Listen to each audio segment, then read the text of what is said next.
নমস্কার, আমার নাম সপ্তর্ষি মণ্ডল। আমি কবিগুরু রবীন্দ্রনাথ ঠাকুরের একটি কবিতা আজ তার জন্মদিনে আবৃত্তি করে শোনাব। কৃপণ, কবিগুরু রবীন্দ্রনাথ ঠাকুর। আমি ভিক্ষা করে ফিরিতেছিলাম গ্রামের পথে পথে, তুমি তখন চলেছিলে তোমার স্বর্ণ রথে। অপূর্ব এক স্বপ্ন সম লাগতেছিল চক্ষে মম। কি বিচিত্র শোভা তোমার, কি বিচিত্র সাজ। আমি মনে ভাবতেছিলাম, এ কোন মহারাজ?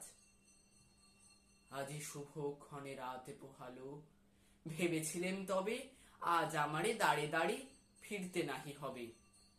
বাহির হতে নাহি হতে কাহার দেখা পেলেম পথে। চলিতে রথ ধন ধান্য ছড়াবে দুই ধারে। মুঠা মুঠা কুড়িয়ে নেব নেব ভারে ভারে।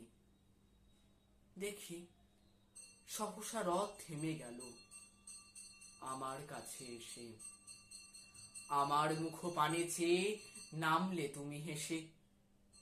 দেখে মুখের প্রসন্নতা জুড়িয়ে গেল সকল ব্যথা।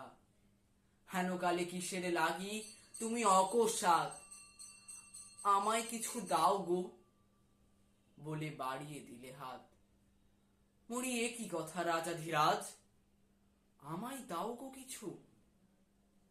শুনে ক্ষণকালের তরে রইল মাথা নিচু। তোমার কি বা অভাব আছে ভিখারি ভিক্ষুকের কাছে? এ কেবল কৌতুকের বশে আমায় প্রবঞ্চনা। ঝুলি হতে দিলেন তুলে একটি ছোট কণা। যবে পাত্রখানি ঘরে এনে উজাড় করি, এ কি? ভিক্ষা মাঝে একটি ছোট সোনার কণা দেখি। দিলেন যা রাজ ভিখারি রে, স্বর্ণ হয়ে এলো ফিরে। তখন কাঁদি চোখের জলে দুটি নয়ন ভরে। তোমায় কেন দিইনি আমার সকল শূন্য করে। নমস্কার।